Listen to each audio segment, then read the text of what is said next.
Agora sobre a Operação Carbono Oculto de novo. Meu amigo, acho que vai dar um tiro no pé do PT mais uma vez, hein? Vocês lembram quando o PT começou esse negócio do escândalo dos aposentados? Eles queriam culpar o Bolsonaro. Eles começaram esse negócio de investigação de escândalo do INSS para culpar o Bolsonaro. Porque, né, qual que é a ideia deles? Né? Como o PT sempre roubou os aposentados, o Bolsonaro, durante o governo dele, ia ter roubado aposentado também, né? Era o que estava na cabeça deles. Ô polícia, investiga o governo Bolsonaro lá que vocês vão achar coisa. Só que qual que foi o problema? Quando começaram a pesquisar, perceberam que, na verdade, eram os mesmos sindicatos ligados ao PT que roubavam também na época do Bolsonaro.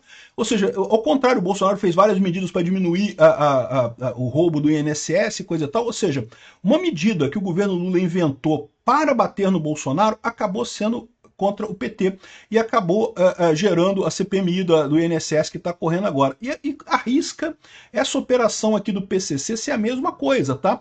Porque, olha só, a esquerda está toda preparada, né? Não porque o mais novo escândalo na praça, aliança da direita com o PCC, é a direita que é ligada ao PCC. Vocês ficam falando aqui, olha só o pessoal aqui, ó. No fim das contas o PCC nunca esteve com o PT, estava com os bolsonaristas e com a direita, com a Faria Lima e não sei o que lá, tá vendo? Não é a esquerda, é a Faria Lima. Isso é o discurso que eles queriam colocar nessa operação contra o PCC ali na Faria Lima, né? Porque lembra, a operação contra o PCC do governo de São Paulo não teve nada a ver com a Faria Lima, não. Foi o governo federal que entrou nessa parada porque queria taxar as fintechs, queria colocar mais coisas e queria jogar a culpa na direita, queria ligar fintechs com governo, com partido de direita, né? Só que tá arriscado essa coisa dar um tiro no pé da esquerda. Por quê? Porque a gente sabe que o PCC tem ligações com a esquerda. Firma alvo do carbono oculto esteve com Galípolo e ministro do Lula. O João Carlos Falpo Mansur, que é da REAG Investimentos, no dia 11 de agosto, poucos dias atrás, uma empresa investigada pela Operação Carbono Oculto, esteve no Banco Central conversando com Galípolo e com outras pessoas aqui. Ó. O encontro realizado no fim da tarde está registrado na agenda oficial do Galípolo. Então aqui, ó, encontrou pessoas físicas, o Núcleo de Fundamento de Investimento, João Carlos Falbo Mansur, associado à REAG, o outro cara aqui associado ao Altinvest, não sei o que lá, um monte de outro. Aqui, acho que essa Trusti também tá nessa parada, eu não tenho certeza não, hein? Tem uns nomes aí que estão nessa parada aí também. Ou seja, cara, vamos ver como é que vai ser essa investigação, porque tá arriscado o governo Lula dar um tiro no pé de novo com isso daí.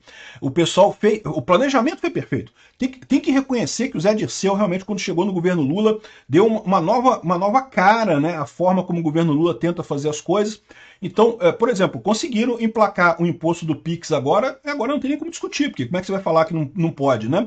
Eles colocaram a coisa, equipararam as fintechs aos bancos tradicionais, e aí, ou seja, você que vende coco na praia aí vai ter que pagar mais imposto agora por conta disso. Por quê? Não é imposto do PIX, não é o PIX que paga imposto. É que quando o PIX entra para sua conta, é uma renda que você recebeu. Se você recebeu uma renda e não declarou no imposto de renda, o pessoal pode te incomodar, pode cobrar esse dinheiro de você.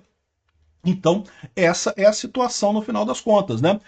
É um imposto em cima de PIX. Em última análise, aquela medida do Lula era para espionar os PIX das pessoas. Ah, sim, e não é para questão de pegar PCC, pegar organização criminosa, porque isso eles não precisam. A movimentação de organização criminosa é muito maior. Eles conseguem pegar tanto que conseguiram, né? Fizeram a investigação, botaram um monte de fintech nessa parada aí, né? Só que no final das contas, é o que eu falo para vocês, o PCC tem sim ligação com o PT. Todo mundo sabe disso. Historicamente, em toda a América Latina, sempre teve essa ligação entre organizações criminosas e a esquerda, né? Começou lá na época de 64, das guerrilhas e coisa e tal, que o pessoal começou a ser preso, né? Os comunistas brasileiros presos e muitas vezes presos na mesma cadeia que o pessoal traficante, e aí começou a ter aquele diálogo cabuloso que o pessoal tem da esquerda com essas organizações criminosas até hoje, né? E essa é a origem da coisa. E foi assim na América Latina toda, tá? Você viu aquele filme Narcos, né, lá da história do Pablo Escobar lá na Colômbia, né? Foi a mesma coisa. Ele também começou a ter contato com o pessoal guerrilheiro das facções lá, e aí é uma coisa mutuamente beneficiada, porque o tráfico de drogas no Brasil começou de forma muito amadora, né? O pessoal vendia coisa e tal, traficava, mas não tinha arma, não tinha muita coisa pesada, né? E o pessoal da esquerda, por outro lado, tinha toda o know-how militar, porque muita gente foi treinada em Cuba, muita gente foi treinada na União Soviética na época, né? E aí eles fizeram essa troca. O pessoal da esquerda ensinou os traficantes a usarem armas, a fazerem emboscadas, a fazerem manobras militares e coisa e tal. E os traficantes tinham dinheiro. Eram as duas vantagens, dinheiro e armas, né? E daí essa coisa se uniu. O Comando Vermelho tem o nome Comando Vermelho, porque é o vermelho de comunista mesmo, né? E foi a primeira grande organização desse tipo no Brasil. Então, essa ligação existe, cara. O PCC tem ligação com a esquerda, você pode ter certeza. Aí o pessoal tentou fazer essa parada toda de jogar isso. Não, vamos jogar que o PCC tem ligação com a direita. Porque fizemos uma operação muito estranha. Eu fiz um outro vídeo sobre isso mais cedo, mostrando que, olha só, é até uma grande operação. Tinha muitos policiais envolvidos, ninguém questiona isso, um monte de policial. Mas foram só 6 pessoas presas. A quantidade de dinheiro pego ali foi, porra, uma merrequinha de dinheiro. Assim, é muito estranha essa operação. Eles quiseram fazer uma operação, uma mega, ultra, super operação, que na verdade é só marketing. Foi uma operação. Não estou dizendo que não teve operação, não estou dizendo que não teve o problema. Teve o problema. Eles fizeram lá, coisa, mas não foi esse negócio tão grande quanto esse pessoal está pintando. Eles estão pintando grande assim justamente porque querem o efeito marketing, né? O marketing político. Querem tentar jogar o PCC na direita. Não vai colar. É o que eu falo para vocês. O Zé Dirceu deu um aumento na inteligência do PT, sem dúvida alguma, mas ainda está muito longe de conseguir alguma coisa. É difícil você brigar com a realidade fática. O grande problema da esquerda no mundo todo é esse. É porque, no final das contas, você pode inventar a narrativa que você quiser, mas a realidade fática se sobrepõe. A informação descentralizada e distribuída traz os pontos de vista todos juntos. Então você não consegue sustentar uma narrativa muito abrangente por muito tempo. Vai ficar claro que já começaram a achar que o pessoal lá com o ministro Lula está arriscado a polícia começar a encontrar ligação do pessoal dos partidos de esquerda. O Lauro Jardim falou que tem políticos do centrão e políticos da direita envolvidos nessa história, não sei o que lá. Certamente nós vamos ver, certamente já estão planejando armar esse esquema de ligar com algum político da direita e coisa e tal, para ameaçar o pessoal do centrão, para ameaçar pessoas da direita e do centro, para obrigar elas a ficar, o centro a ficar no governo Lula e isolar a direita do outro lado e coisa e tal. Mas o problema que eles não contavam com isso é que vai acontecer a mesma coisa que aconteceu no caso do INSS. O INSS, cara, eles achavam que iam bater no Bolsonaro, cara. Eles fizeram o INSS, a investigação do INSS, achando que iam bater no Bolsonaro. Não porque começou no governo Bolsonaro, o governo Lula que está resolvendo o problema, não sei o que lá. Só que na prática, quando foram estudar lá, quando você vê os dados lá, não tem jeito. E aqui vai acontecer a mesma coisa. Eles estão crentes que vão empurrar a narrativa de que não, que é a direita que está com o PCC, a aliança da direita com o PCC, fintech, direita com o PCC. Vão acabar se ferrando, meu amigo. Escuta o que eu estou te dizendo, mais um tiro no pé desse pessoal. Ainda tem ligações também com o Banco Master. E o Banco Master tem uma característica curiosa, tá? É verdade, tem alguns líderes de partidos da direita que têm ligação com o Banco Master, mas sabe quem mais tem ligação com o Banco Master? Alexandre de Moraes, Gilmar Mendes, e uma turma da esquerda também. Então eu não sei não, hein? Eu acho que esse negócio do PT realmente vai implicar, pode até implicar algumas pessoas da direita, não estou dizendo que não vai acontecer isso, mas vai ter muito mais gente da esquerda implicada do que da direita. Mais uma vez, tiro no pé. Era só o que me faltava. Já que eu não tô em nenhuma lista de corrupção, não faço rachadinha e nem roubo velhinho do INSS, eles precisam inventar. E como inventam? A conexão entre o vídeo de Nicolas sobre o Pix e a operação contra o PCC. Os caras estão apelando demais, bicho. Pelo amor de Deus, eu sei que o país tá uma porcaria, você precisa direcionar as pessoas pra outra coisa, fazer uma cortina de fumaça, mas isso aqui, cara, quem que deu essa ideia, sabe? Quem que deu essa ideia? Foi a Janja. Não somente isso, né? Tem um petista agora que tá pedindo uma prisão preventiva por eu ter feito um vídeo fazendo o meu trabalho como deputado federal de fiscalizar o governo executivo. Ou seja, eu não posso fazer o meu trabalho mais não, porque senão eu sou preso. Tudo pela democracia, né? Mas vamos lá, porque esse vídeo aqui tá bom demais. Esse cara aqui é o secretário da Receita Federal, Robson Barreirinhas, que é um capacho do Haddad e que basicamente deveria ocupar um cargo técnico, mas foi uma indicação ali do Haddad e ele se comporta, obviamente, como um militante de DCE da Federal. Tenta entender alguma coisa que esse cara fala. O que aconteceu em janeiro todos nós sabemos. A Receita Federal recebeu o maior ataque da história dela de mentiras, de fake news, dizendo mentirosamente que aquela instrução normativa tratava de tributação de meios de pagamento. Essas fake news foram tão fortes que, apesar de todo o esforço da Receita Federal, ajudada, diga-se, pela mídia tradicional aqui do Brasil, nós não conseguimos reverter essas mentiras por conta da força de quem as impulsionava, o que já estava, inclusive, prejudicando o uso dos meios de pagamento instantâneo. Nós tivemos que dar um passo atrás e revogar essa instrução normativa. E as operações de hoje mostram quem ganhou com essas mentiras, com essas fake news: o crime organizado. A primeira pergunta que vai acabar com esse papinho dele aqui. O meu vídeo é de janeiro de 2025.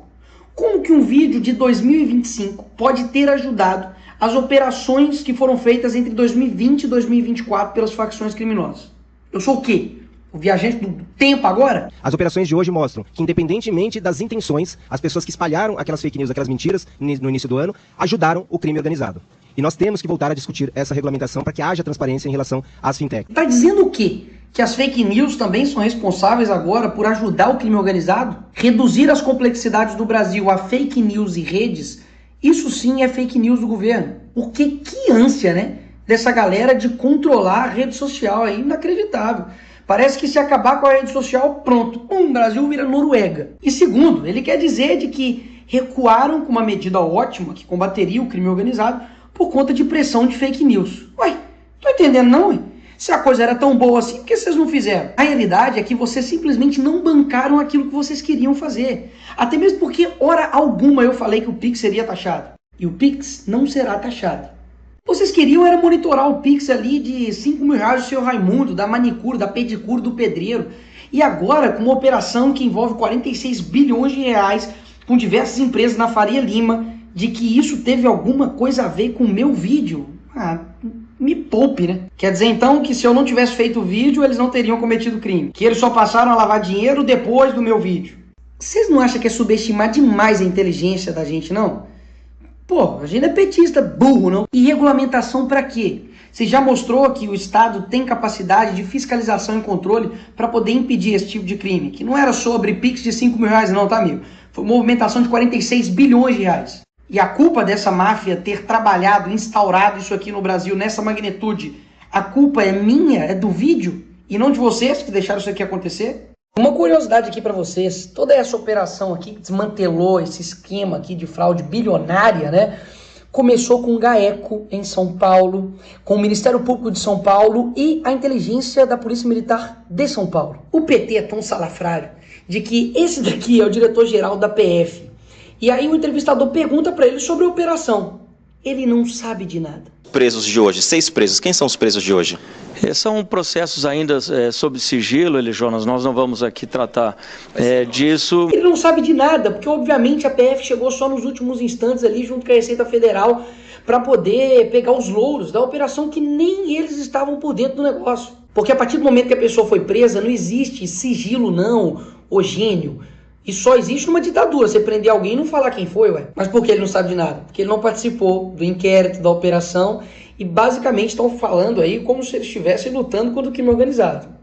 Não é bem assim, né? Ou seja, a narrativa está montada. Eles vão ressuscitar a pauta e, quiçá, ressuscitar o que eles queriam fazer lá atrás, mas agora com a desculpa, com o pretexto de combate ao crime organizado. Crime organizado tem pelo menos aí 50 milhões de pessoas submetidas às regras das suas facções aqui no Brasil. E isso é culpa de quem agora, hein? Porque eu não fiz vídeo aqui sobre isso em 2002, quando o Lula assumiu o governo aqui nesse país, não. Quando vazou uma conversa do tesoureiro do PCC, falando que o PT tinha um diálogo com nós cabuloso, mano. O PT tinha um diálogo com nós cabuloso, mano. Aliás, também não fui eu, né, que visitei a favela do Moinho, que a visita ali foi articulada com uma ONG ligada ao PCC. Por esse carinha aqui, ó. Não fui eu que banquei a dama do tráfico, com passagem, diárias, que foi custeado, né, obviamente, pelo Ministério dos Direitos Humanos do Lula. Do Lula. Não fui eu que visitei o Complexo da Maré, que basicamente policiais dizem que você não consegue visitar lá sem ter o aval do tráfico. Não fui eu que fui citado pelo Marcos Valério. Foi o PT, que mostra ali uma suposta ligação entre os dois. E para mim, criminoso tem que se ferrar, e qualquer atitude para poder combater eles é válida, mas para o governo do PT não. Eles se recusam a colocar o PCC e o CV como terroristas. Meus amigos, na época da eleição ainda, o TSE mandou apagar as postagens que relacionavam PT e PCC. Pois é, o que pode é só me associar a crime organizado, né? Aí pode, vai estar liberado, sem nenhum problema. Por que a todo tempo o PT está pedindo para derrubar as minhas redes, agora prisão preventiva, enfim, quer calar toda a oposição? Porque eles sabem que com a internet, essas mentiras, narrativas não colam, simplesmente não colam. Se eles conseguirem me calar, que sou deputado, que tenho, né, imunidade parlamentar, o que ele não vai fazer? Né, com você aí, que é pastor, padre, professor, um cidadão com opinião qualquer. E aí, o que vai acontecer com você? Eles miram em mim, mas o alvo é você. E graças a Deus que eu meti essa camisa preta, um chinelo e uma calça jeans para poder mostrar o que eles estavam querendo fazer. Porque tá mais do que claro que eles estão um pouco preocupados comigo, com você, em combater crime organizado, em ajudar o Brasil. O que eles querem é projeto de poder. Isso aí tá mais do que provado. Se você não viu isso até agora, o problema não tá comigo, amigo. O problema tá com você. E enquanto eu estiver aqui, eu vou fazer vídeo sim, com fundo preto, branco, verde, amarelo, roxo, porque eu sei que eles não vão parar. Eles vão continuar até conseguir o que eles querem. Mas a gente não vai facilitar o caminho deles, não. Pois é, realmente essa operação da PF, se foi a mando do Lula, foi um tiro no pé, né? Por quê? Isso já vem acontecendo há muitos anos. Foi igual a questão do INSS, né? Mandaram investigar o INSS para ver se achava alguma coisa para tentar incriminar o Jair Bolsonaro. E aí, para surpresa deles, encontraram corrupção durante os governos passados do Lula até agora.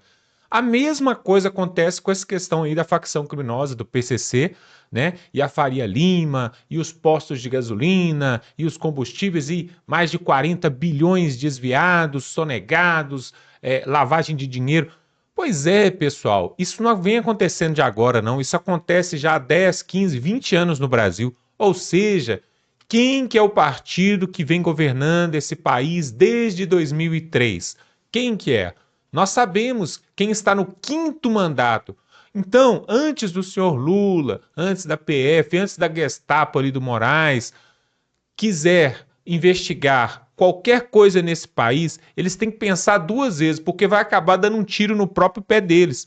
Porque realmente, pessoal, o que você for investigar hoje, você vai achar rastros lá atrás, indícios que começaram lá atrás. Isso em qualquer área, porque todo tipo de corrupção assim multibilionária, ela não começa de um mês para o outro, de uma semana para outra, não. Vem de anos e anos e anos. Ou seja, o Brasil vem sendo roubado, surrupiado, não só pela facção criminosa que está nos partidos políticos, né? Para falar assim, não. Vem sendo roubado por várias facções, em vários setores, há muitos anos. E os governos passados petistas fizeram vista grossa a tudo isso. Pessoal, 20 anos de PT, será que já não deu para acabar com essas duas facções, PCC e Comando Vermelho? Não, porque eles não quiseram combater. Quem quis fazer alguma coisa foi o Jair Bolsonaro, mas não deixaram. Ele foi retirado do cargo, isso que aconteceu. E agora tá aí, ó. Agora vão querer investigar tudo isso e vão fazer uma CPI, igual tá acontecendo ali no Senado, a CPI, a CPMI, né? Porque é uma CPI mista entre a Câmara e o Senado, estão fazendo ali em Brasília, para tentar apurar ali os rombos e a fraude, o roubo dos velhinhos, né? Mais um escândalo. O Brasil é o país dos escândalos. Pessoal, olha que absurdo. O advogado do Donald Trump, ele ficou de queixo caído quando ele descobriu algo que para nós brasileiros já é comum, porque nós já estamos acostumados com a bagunça mesmo. Ele descobriu o seguinte, e postou na sua rede social assim, essa última semana. Quer dizer, então, que o presidente do Senado Federal, Davi Alcolumbre, tem processos dele, de familiares, de conhecidos, na Suprema Corte do país e por isso ele não coloca pedidos de impeachment de ministros que já estão na gaveta dele com a maioria de assinatura para ser votado ali no Senado? Quer dizer que é isso mesmo? Não acredito nisso. Ele ficou embasbacado com isso, por quê? Isso não acontece em lugar nenhum, pessoal.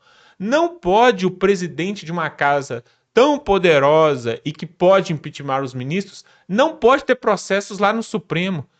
O tal do foro privilegiado, né, que faz com que um chantageie o outro, né? Aí ele falou, não acredito nisso. E outra, aí ele postou também, advogado do grupo Trump Media, ele colocou assim, não é possível que o presidente da Câmara dos Deputados, o senhor Hugo Mota, tenha os seus familiares, seus parentes, investigados ali na sua cidade natal, né? PF foi lá, fez investigação, fez uma varredura, para poder chantageá-lo para ele não colocar pedido de anistia, projeto de anistia para ser votado na Câmara dos Deputados. Ou seja, uma ameaça. Olha, nós estamos investigando aqui seus parentes, nós estamos na nossa cidade natal aqui, então é melhor você não mexer com esse negócio de projeto de anistia, não. Ele falou assim, poxa, eu não acredito que isso acontece no Brasil, porque para ele, americano, isso é um absurdo. Se fosse um país decente, um país sério, isso nunca aconteceria. Na verdade, né, nós sabemos que o Brasil ele não é para amadores, né? Porque se esse país fosse um país de pessoas sérias, nós não teríamos José Dirceu solto, Eduardo Cunha solto, Sérgio Cabral e outros tantos mais aí que estão querendo até voltar à cena do crime, como diz ali o Geraldo Alckmin, né? O Eduardo Cunha de Minas Gerais, ele quer se candidatar, já deixou claro que vai se candidatar para 2026 como deputado federal, quer voltar à Câmara dos Deputados e já fala numa próxima eleição para a presidência da Câmara, ele já fala em se candidatar, porque para quem se lembra aí, para quem tem um pouquinho mais de idade, se lembra que na época que a Dilma foi impeachmentada ali em Brasília, quem era o presidente da casa era ele. E aí, na verdade, houve uma indisposição ali com o Centrão e aí ele colocou o pedido de impeachment ali. Tanto que depois o PT ficou de cara virada para ele, né? Mas depois eles fizeram as pazes, né? Porque eles são assim, eles brigam e depois ficam de boa. Por exemplo, o Ciro Gomes, né? O Ciro Gomes, hora fala bem, hora fala mal do Lula, né? Por exemplo, o Geraldo Alckmin, né? Que estava aí, falou tanto do PT, né? Que eles querem voltar à cena do crime, blá, blá, blá. Foi só o PSDB rachar no meio, né? Aliás, PSDB que sumiu, né? Cadê o José Serra, né? Que foi candidato à presidência durante tantos anos, sumiu. Cadê o Aécio Neves, né? Que é neto de um ex-presidente, na verdade, que não tomou posse, que foi o Tancredo Neves. Onde está o Dória, o João Dória, que também era do PSDB? O Geraldo Alckmin pensou assim, pô, já que o barco afundou do PSDB, virou um outro partido, né? Virou o PSD. Eu vou pular fora aqui e foi para trás do Lula, né? Esses políticos são tudo sem vergonha e cachorro, sabe por quê? Porque se eles tivessem hombridade, se eles tivessem vergonha na cara, eles não mudariam a sua opinião por uma questão de capital político, né? Para poder continuar se elegendo ou se reelegendo. Um grande absurdo. Agora eu quero saber o que vai acontecer para 2026 se o Lula, aliás, se o Lula não, mesmo o Lula se candidatando e mesmo se ganhar, o Geraldo Alckmin não vai ser o vice do Lula. E aí o que o Alckmin vai arrumar? Vai se candidatar para governador de São Paulo? Ou será que o Lula vai arrumar para ele ali uma posição, uma cadeira ali de ministro, alguma coisa desse tipo? É essas coisas que acontecem. O Barroso, por exemplo, né? Tava rolando aí essa história ali em Brasília de que ele iria para uma embaixada ali na Europa, iria deixar o STF, né? Só que aí quando a história estourou aí, todo mundo começou a falar, ele deu uma declaração falando que não pensa isso não e que tá muito bem no STF, né?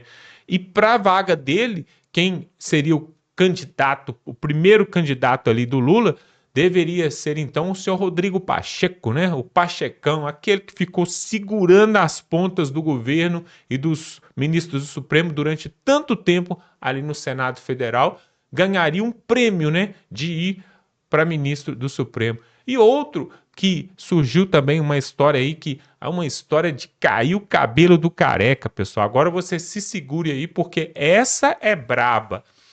Rodando uma história aí, um bate-boca ali em Brasília, nos corredores de Brasília, que senhor ministro, excelentíssimo juiz da Suprema Corte Nacional, Alexandre de Moraes, estaria disposto a reeleger o Lula, fazer de tudo para reeleger o Lula em 2026, que seria então o último mandato do petista, porque depois ele vai ter 85 anos e aí não vai poder mais. Porém, em troca, contudo e entretanto, ele estaria disposto a colocar a sua candidatura para 2030 para presidente da República do Brasil, da Venezuela do Sul. Venezuela do Sul, assim que a gente tem que chamar o Brasil, a Brazuela. Alexandre de Moraes para presidente em 2030. Seria essa história que está correndo ali nos corredores, que ele estaria já costurando alguns acordos, algumas alianças ali em Brasília, e após o quarto mandato de Lula, ele seria então o pretendente da esquerda, para poder estar governando a Brazuela, Brasil-Venezuela. E aí, pessoal, você pode achar assim, mas que história louca, que história maluca é essa que esse cara tá falando? Pois é, eu também pensei que era uma história maluca quando o Lula estava preso, né? Tava lá na penitenciária, lá em Curitiba, penitenciária não, tava na Polícia Federal em Curitiba, ali recebendo a visita da Gleisi Hoffmann, recebendo a visita da Janja, recebendo a visita do Flávio Dino, né?